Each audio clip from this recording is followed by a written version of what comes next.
तो once again welcome guys. कैसे हैं सभी लोग।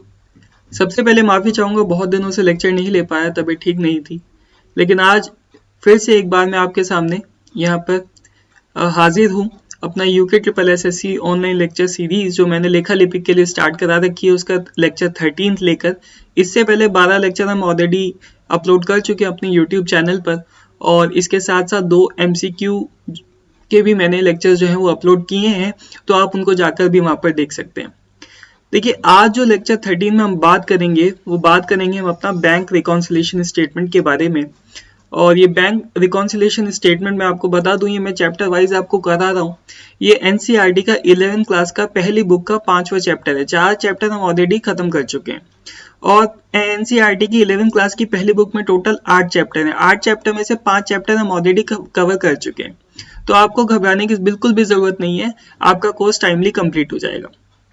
आज हम लोग जो बात करेंगे बैंक रिकॉन्सिलिएशन स्टेटमेंट के बारे में। देखिए, बैंक रिकॉन्सिलिएशन स्टेटमेंट को समझाने से पहले आप मुझे एक चीज बताइए कि बैंक रिकॉन्सिलिएशन स्टेटमेंट होता क्या है, इसका मतलब क्या है, हम क्यों बनाते हैं। देखिए, एक कैश बुक मेंटेन की जाती है किसी भी ऑर्गेनाइजेशन के अकाउंटेंट के थ्रू किसी भी कंपनी में, और इसके साथ साथ कोई भी फर्म अपना खाता खोलती है बैंक में भी। लेकिन एक्यूरेसी ऑफ रिकॉर्ड्स को चेक करने के लिए cash book day to day basis पे जो भी ट्रांजैक्शन आई, जैसे पैसा कहीं पर गया, पैसा कहीं से आया, उसका हिसाब किताब रखने के लिए आप कैश बुक मेंटेन करते हो। लेकिन उसकी एक्यूरेसी को आप कैसे चेक करते हो? आप चेक करते हो उस एक्यूरेसी को बैंक के थ्रू बैंक से पासबुक को बेसिकली बैंक में जो खाता फर्म ने मेंटेन किया, बैंक से पासबुक को मंगाकर पासबुक क्या होती है? पासबुक एक तरीके से आपका जो भी ट्रांजैक्शंस आपने की, एक तरीके से पूरा का पूरा लेजर होता है जो कि एक बैंक मेंटेन करता है फर्म के बिहाफ पर। तो आप वो पासबुक में भी देखोगे कि क्या मेरा पासबुक का बैलेंस जो बैंक दिखा रहा है मेरी बैंक पासबुक में, और जो मेरा अकाउंटेंट फर्म का वो कैश बुक में मेंटेन कर रहा है, क्या वो दोनों सेम है? अगर सेम नहीं है तो उनके क्या कारण हैं? उन कारण को जानने के लिए कौन कौन से आइटम में कमी आ रही है, कौन कौन से आइटम्स मैच नहीं कर रहे, और क्यों मैच नहीं कर रहे, उन रीजंस को जानने के लिए हम लोग क्या बनाते हैं, बैंक रिकॉन्सिलिएशन स्टेटमेंट बनाते हैं। देन उसके बाद उसको हम बेसिकली उन रीजंस को फाइंड आउट करते हैं और उसके हिसाब से हम अपना आगे का हिसाब किताब देखते हैं किसी भी कंपनी में। ज्यादातर किसी भी कंपनी में मैं आपको बताऊं तो कैश बुक जो कि एक अकाउंटेंट बनाता है और पासबुक का बैलेंस जो कि एक बैंक बनाता है, मैच नहीं करता। तो जिन आइटम्स का बैलेंस बेसिकली ऐसे आइटम्स जिनका बेसिकली जो अमाउंट है वो मैच नहीं कर रहा पासबुक में और कैश बुक में, उनके रीजंस को हम एक अलग सेपरेट स्टेटमेंट में लिखते हैं, और वो जो जिस स्टेटमेंट में हम ये सारी चीजें रीजंस दिखाते हैं और उसके हिसाब से फिर अपनी नेसेसरी एडजस्टमेंट करते हैं अपनी कैश बुक में या फिर पासबुक में, दोनों ही तरीके से आपको बोला जा सकता है, मैं आपको बताऊंगा। तो फिर हम अपनी नेसेसरी एडजस्टमेंट करके मिलान करने की कोशिश करते हैं कैश बुक के बैलेंस को और पासबुक के बैलेंस को। ठीक है, तो यही सारी चीज यहां पर भी है बैंक रिकॉन्सिलिएशन स्टेटमेंट में, ये पढ़ेंगे। अब बात करते हैं यहां पर क्या लिखा हुआ है, बैंक रिकॉन्सिलिएशन स्टेटमेंट क्या है। देखिए, साथ साथ आपको नोट्स भी दे रहा हूं मैं, साथ साथ आपको यहां पर हमारे नोट्स भी आपको मिल रहे हैं, ठीक है ना। तो देखिए, bank reconciliation statement is usually made to find out the reasons of the difference, if any, occur in the cash book maintained by the firm and bank passbook maintained by the bank on a specific date। अब जैसे suppose कौन सा month चल रहा है, जनवरी, इससे पहले दिसंबर महीना गया होगा, तो हर एक कंपनी हर एक फर्म क्या करती है, वो एक ऑफिस बॉय को भेजती है बैंक में और कहती है जब पिछले महीने की स्टेटमेंट निकलवा कर ला बैंक से, वो बैंक से पूरी स्टेटमेंट निकलवा के लाएगा। देन उसके बाद आप टैली से क्या करोगे, टैली से अपनी कैश बुक निकालोगे, फिर ट्रांजैक्शंस को मैच करोगे, उसका प्रिंट आउट ले लोगे, देखोगे कहाँ कहाँ पर कमी आ रही है, रीजंस क्या क्या है, जो उन रीजंस को आप एक अलग स्टेटमेंट में दिखाओगे जिसको बोला जाता है बैंक रिकॉन्सिलिएशन स्टेटमेंट, और उसके बेसिस पे आप कैश बुक का बैलेंस और पासबुक का बैलेंस मिलान करने की कोशिश करोगे, जिससे आप किसी को भी जवाब दे सको भाई कम क्यों आ रहा है या ज्यादा क्यों आ रहा है कैश बुक का बैलेंस। ठीक है ना। तो यहाँ पर देखिए आगे क्या लिखा हुआ है, it assist the accountant to find out the differences in the balances of the cash book and the passbook and after analysing the reasons to try to rectify them. अगर कोई गलती हो गई, मिस्टेक से आपने कुछ गलत ट्रांजेक्शन कर दी, करना था डेबिट कर दिया क्रेडिट, ठीक है, तो और या फिर कोई भी मतलब रीजंस आपको पता लगे, तो उनको जानने के बाद ये अकाउंटेंट को मदद करता है, अकाउंटेंट को मदद करता है, रीजंस पता लग जाते हैं कि वो जवाबदेही दे सके किसको, अपने मैनेजर को। वो पूछेगा भैया ये कमी क्यों आ रही, डिफरेंस क्यों आ रही, कि सर ये रीजंस थे यहाँ पर, तो आसानी से बता पाएगा। Next, in order to prepare a bank reconciliation statement we need to have a bank balance as per the cash book. अब cash book, bank balance as per the cash book, इसका मतलब क्या है कि कैश बुक की, मैंने आपको पिछले लेक्चर में बताया था, कैश बुक भी कई तरीके की होती है। एक तो होती है सिंगल कॉलम कैश बुक और एक होती है double column cash book. Double column cash book में कैश और बैंक, यानी कैश बुक में बैंक का एक कॉलम अलग से मेंटेन किया जाता है, बैंक भी हम उसमें देखते हैं कि बैंक पर ट्रांजेक्शन हमारी कैसे कैसे हुई। तो हम यहाँ पर कैश बुक के उसी बैंक कॉलम का मिलान करते हैं अपने बैंक में मेंटेन की गई पासबुक के साथ।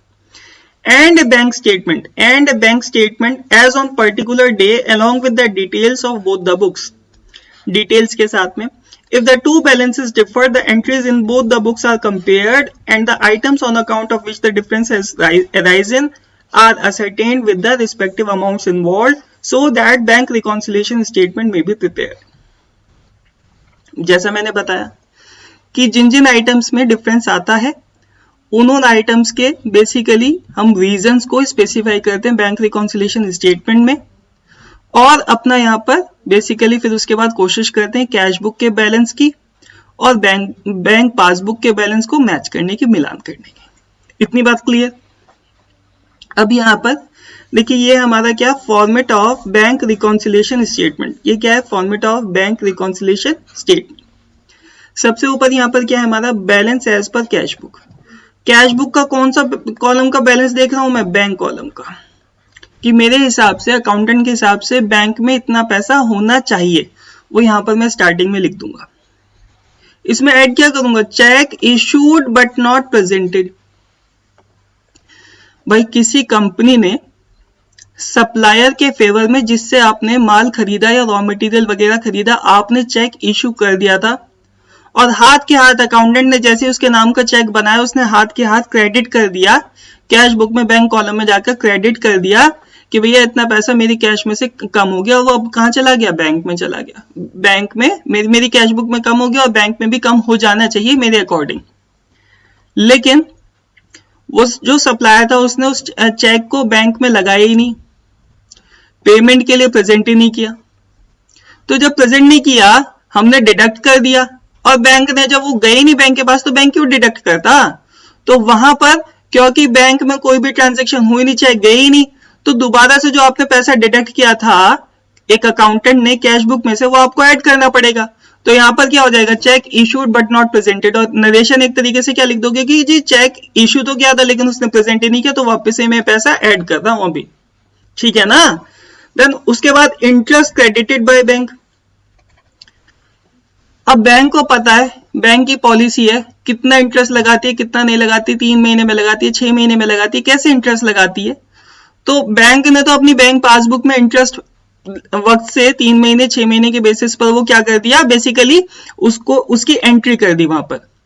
और लेकिन हमें कैश बुक में अकाउंटेंट को थोड़ी पता है इंटरेस्ट कितना लगना है कितना नहीं लगना है, दरें ऊपर नीचे होती रहती हैं, ठीक है ना। तो यहां पर basically interest credited by bank. अब बैंक ने तो जोड़ दिया आपके बैंक अकाउंट में पैसा, लेकिन वो कैश बुक में भी तो ऐड करना पड़ेगा ना, तो इसीलिए यहां पर इंटरेस्ट क्रेडिटेड बाय बैंक वो भी ऐड हो जाएगा हमारा। देन उसके बाद लेस क्या करोगे, check deposited but not credited bye the bank, ठीक है। अब किसी को आपने कोई चीज उधार पर बेची, कोई डेटर है, आपको उससे पैसा लेना है, उसने कहा सर मैं चेक दे रहा हूं, ठीक है, और बेसिकली चेक दे रहा हूं मैं, आप एक काम करो चेक से पेमेंट ले लो। आपने जैसे हाथ में चेक पकड़ा, उठाकर अपनी कैश बुक को क्या कर दिया, डेबिट कर दिया। लेकिन आपको पता है कि चेक क्लियर होने में भी टाइम लगता है, पहले बैंक भी वेरीफाई करता है। अगर सेम ब्रांच सेम बैंक में वो चेक है, जैसे आपका भी पीएनबी, जिसे आपने माल बेचा था उसका भी पीएनबी में अकाउंट है, मेरा भी अकाउंट कंपनी का भी अकाउंट पीएनबी में है, तो आसानी से सेम डे चेक क्लियर हो जाता है। पर ना थोड़ा सा टाइम लगता है 1-2 दिन का। तो बेसिकली उस वजह से आपने तुरंत क्या किया, कैश बुक में जैसे उसके हाथ में चेक आया अकाउंटेंट के, उसने डेबिट कर दिया, जी इतना पैसा आ गया मेरे पास। लेकिन बैंक में तो समय लगा ना, बैंक ने अभी नहीं किया, बैंक थोड़ा टाइम लेगा, तो उस वजह से जो है आपने जो पैसा ऐड किया था कैश बुक में वो आपको माइनस करना पड़ेगा। देन उसके बाद bank charges not recorded in the cash book, इसके साथ साथ बैंक कुछ चार्ज भी काटता है, जैसे आपके इंटरनेट बैंकिंग के चार्ज हो गए, एसएमएस चार्जेस हो गए, सारे के सारे कुछ चार्जेस भी काटता है, तो वो बेसिकली वो भी माइनस करने पड़ेंगे। अब बैंक ने ऑटोमेटिकली काट लिया, लेकिन कैश बुक में वो उस चीज का डिडक्शन नहीं हुआ, ठीक है ना। तो ये सारी चीजें करने के बाद फाइनली हमारा बैलेंस बेसिकली मैच हो जाएगा किससे, हमारा बैलेंस एज पर पासबुक।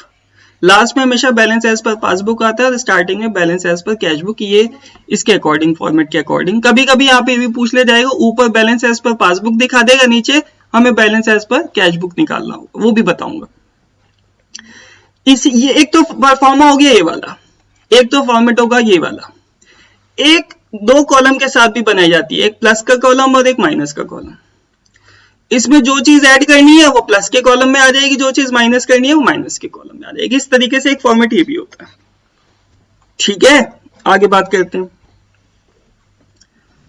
देखो, reconciliation of the cash book, reconciliation of the cash book and the bank passbook balance amount to an explanation of differences between them. इसमें हम reasons बताते हैं कि अगर कोई चीज बेसिकली कैश बुक या बैंक पासबुक का बैलेंस मैच नहीं कर रहा है तो क्यों नहीं कर रहा है, क्या रीजन है, वो रीजन हम किस में दिखाते हैं, बैंक रिकॉन्सिलेशन स्टेटमेंट में दिखाते हैं, ठीक है। अब इसके बाद यहां से यूके ट्रिपल एसएससी में अकाउंटेंट में क्या बेसिकली अकाउंटेंट के पेपर में, लेखा लिपिक के पेपर में क्या क्वेश्चन आ सकता है कि भाई बैंक रिकॉन्सिलेशन स्टेटमेंट में क्या दिखाया जाता है, reasons for mismatching in the balance between cash book maintained by the accountant and the bank balance, या bank balance maintained by the bank, या फिर basically bank balance या bank passbook maintained by the bank। तो ये इसका answer हो जाएगा। Next, the difference between the cash book and the bank passbook is caused by। अब क्या क्या डिफरेंसेस हो सकते हैं उनको हमने 2 कैटेगरी में बांट दिया।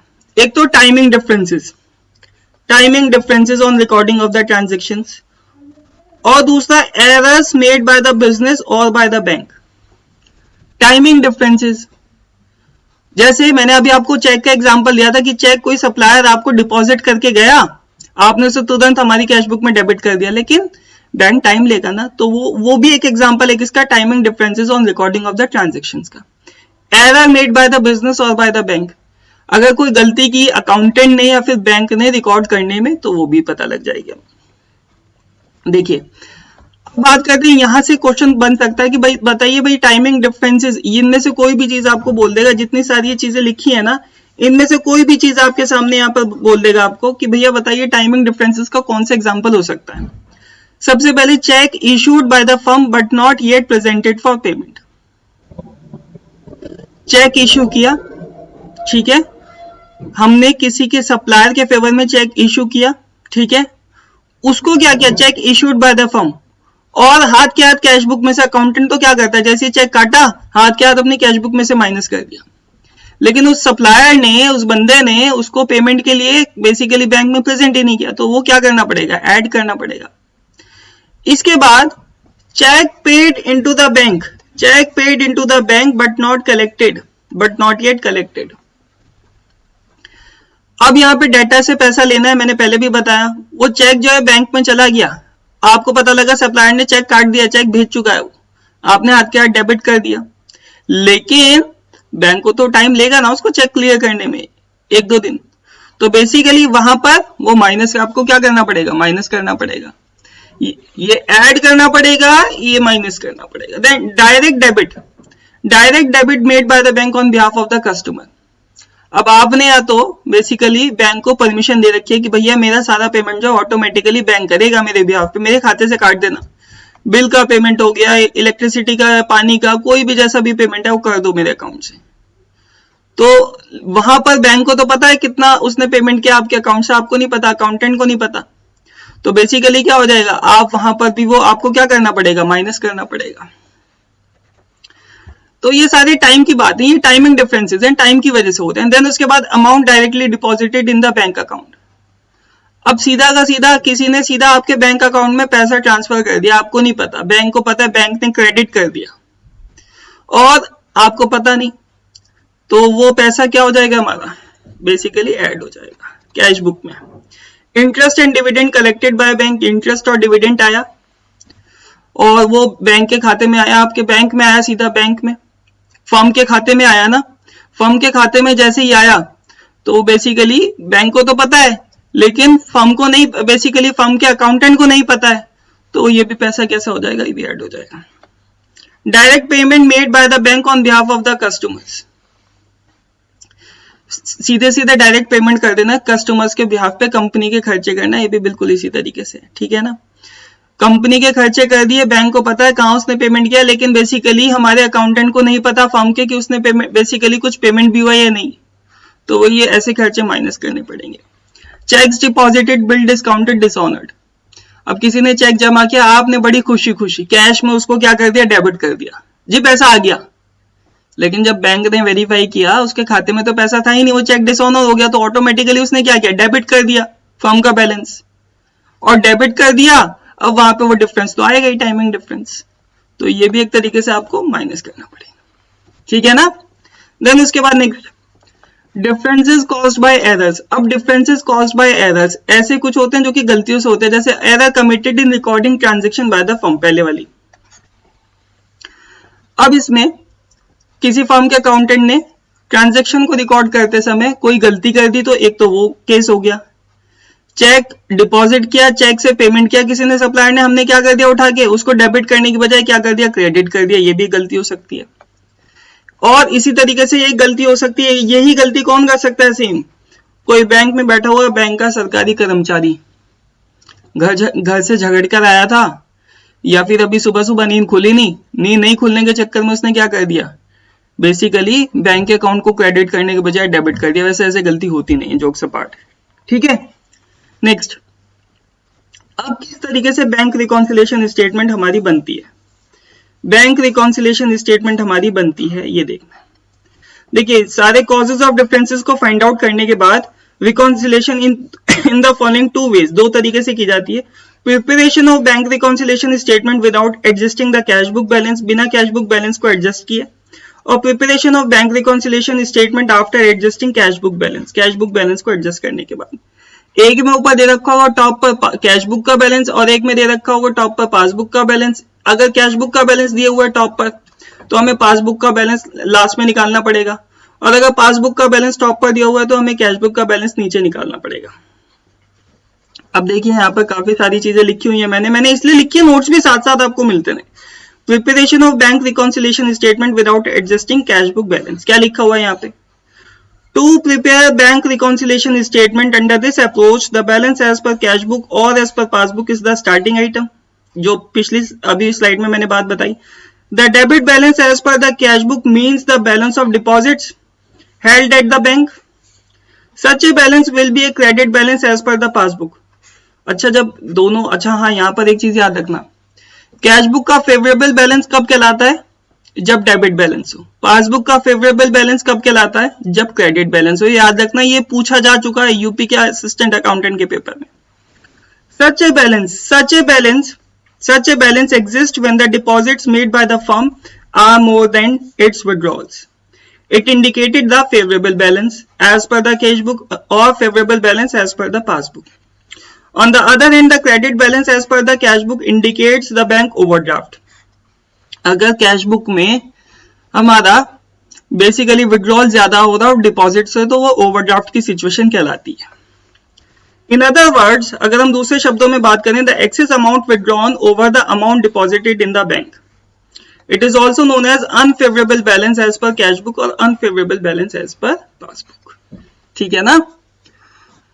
अगर डिपॉजिट है, डिपॉजिट ज्यादा है विड्रॉल से, तो वो क्या कहलाएगी, हमारे लिए फेवरेबल सिचुएशन कहलाएगी। अगर हमारे डिपॉजिट कम है, विड्रॉल से पैसा ज्यादा निकल रहा है, आ कम रहा है, तो एक तरीके से स्थिति हो जाएगी ओवरड्राफ्ट की। ओवरड्राफ्ट का मतलब क्या होता है कि आपके अकाउंट में पैसा नहीं है, अब बैंक आपको कुछ लोन दे रहा है कि भैया अपने पेमेंट कर दो, ठीक है ना, तो बैंक ओवरड्राफ्ट उसे बोलते हैं। नाउ वी मे हैव, अब हमारे पास 4 अलग अलग सिचुएशंस हैं while preparing the bank reconciliation statement. देखिए सबसे पहले when debit balance favourable balance as per cash book is given and the balance as per passbook is to be ascertained. पहली situation ये हो सकती है आपको फेवरेबल बैलेंस दे दे, फेवरेबल बैलेंस यहाँ पे लिखा हुआ है साफ साफ, डेबिट बैलेंस हमेशा डेबिट बैलेंस, ये याद रखना जो चीज लिखवा दूं बहुत इंपॉर्टेंट है।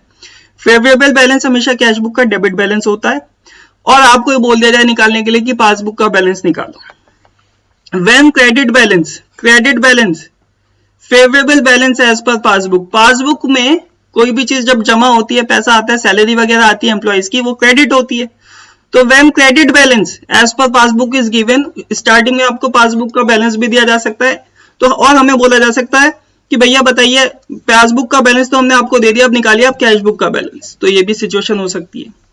तीसरी सिचुएशन हो सकती है when credit balance as per cash book, यानी कि अनफेवरेबल या ओवरड्राफ्ट बैलेंस आपको शुरू में दिया हुआ है, इससे आपको पासबुक का बैलेंस असर्टेन करना है।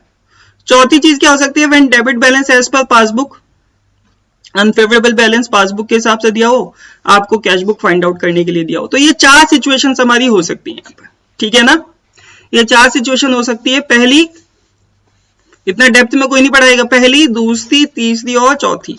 मैं कोई क्रैश कोर्स नहीं करा रहा हूं, मैं एक एक चीज कराऊंगा, एक एक चीज जो पेपर में आएगी आपकी, ठीक है ना। Next, now how we deal with favourable balances, favourable balances के साथ हम कैसे डील करते हैं। देखिए सबसे पहले ऊपर आ जाएगी the date on which the statement is prepare, जब प्रिपेयर की जा रही है at the top as part of the heading. The first item in the statement generally क्या होगा, balance as shown by the cash book, debit balance. Alternatively या फिर ये हो सकता है the starting point can also be the balance as per passbook, जो मैंने पिछले स्लाइड में आपको बताया। The check deposited but not yet collected are deducted.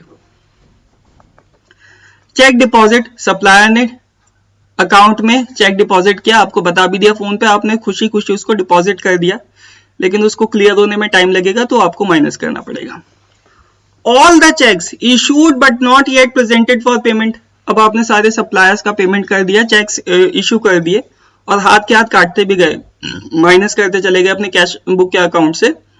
तो लेकिन वो बेसिकली सप्लायर्स ने क्या किया, बुद्धिमान ज्यादा होंगे, बेवकूफ ज्यादा होंगे, उन्होंने भैया गए बैंक में, बुद्धिमान तो होंगे नहीं, और वो चेक जो है वो लगाई नहीं पेमेंट के लिए। तो बेसिकली अमाउंट जो है ऑटोमेटिकली जो कैश बुक में से हमने डिडक्ट किया था, क्योंकि कटा ही उन्होंने प्रेजेंट ही नहीं किया चेक बैंक में, वो ऑटोमेटिकली हमारे बैंक अकाउंट में वापस से वो क्या हो जाएगा, ऐड हो जाएगा। Now all the items of charges such as interest on overdraft, payment by bank, standing instructions and debited by the bank in the passbook but not entered in the cash book, bills, checks, dishonored etc, ये सारे के सारे expenses सारे deduct होंगे जितने भी हैं, ठीक है ना। आपने बैंक इंटरेस्ट ऑन ओवरड्राफ्ट यानी बैंक के द्वारा दिया गया लोन किसी भी कंपनी को, उस पर कुछ इंटरेस्ट चार्ज करेंगे वो भी कटेगा। Payment by bank on standing instructions, आपके थ्रू फर्म के थ्रू फर्म ने इंस्ट्रक्शन दे रखी है बैंकों की पेमेंट कर दो तो वो भी कटेंगे, ठीक है। बिल्स और चेक्स डिसऑनर्ड वो भी कटेंगे। तो ये सारे के सारे, अब यहाँ पर देखिए क्या लिखा हुआ नीचे, एक बड़ी इंटरेस्टिंग लाइन है, it may be noted that treatment of all the item shall be the reverse of the above if we adjust the passbook balance as the starting point. अगर शुरू में पासबुक का बैलेंस दिया हो कि balance as per passbook और हमें निकालना हो balance as per cash book, तो जो चीज यहाँ पर स्टार्टिंग में हम क्या कर रहे थे, डिडक्ट कर रहे थे, ये चीज वहां पर ऐड हो जाएगी। अगर शुरू में हमें क्या दिया हो, शुरू में बैलेंस एज पर पासबुक दिया हो, तो शुरू में ये चीज क्या हो जाएगी, ऐड हो जाएगी। जो भी चीज ऐड हो रही थी वो माइनस हो जाएगी और जो भी चीज माइनस हो रही थी वो ऐड हो जाएगी। एज पर पासबुक, अगर शुरू में पासबुक का बैलेंस एज पर पासबुक, ठीक है ना, ये बात याद रखना, कभी को सर ने गलत पढ़ा दिया। शुरू में अगर passbook balance as per passbook दिया है तो जो चीज कैश बुक में ऐड हो रही थी वो चीज वहां पर माइनस होगी, और जो चीज, क्योंकि वहां पर देखिए यहाँ पर तो कैश बुक के हिसाब से जमा करने का मतलब डेबिट और निकालने का मतलब क्रेडिट, ठीक है। लेकिन बेसिकली बैंक के हिसाब से क्या होता है, जमा करने का मतलब क्रेडिट और निकालने का मतलब डेबिट, तो इसीलिए ये पूरी की पूरी चीजें पासबुक के हिसाब से बदल जाएंगी, ठीक है ना। तो काफी लंबा हो जाएगा, नेक्स्ट लेक्चर में मैं आपको इसके एक न्यूमेरिकल्स भी बताऊंगा, फिर इस लेक्चर को बैंक रिकॉन्सिलिएशन स्टेटमेंट इस चैप्टर को हम खत्म करेंगे। आई होप आपको बैंक रिकॉन्सिलिएशन स्टेटमेंट समझ में आया हो। वैसे ये इनफ है जितना मैंने बता दिया, लेकिन मैं कुछ भी चीज छुड़वाना नहीं चाहता तो न्यूमेरिकल भी बताऊंगा मैं आपको। तो आई होप आपको समझ में आ गया होगा। अगर समझ में आ गया तो प्लीज लाइक, शेयर और सब्सक्राइब कर देना, क्योंकि जैसा कि मैं हमेशा बोलता हूं भाई, नॉलेज शेयर करने से बढ़ती है, कम नहीं होती। कुछ सीखोगे ही, मैं भी शेयर करता हूं। तो please do like, subscribe and share my channel. Thank you so much.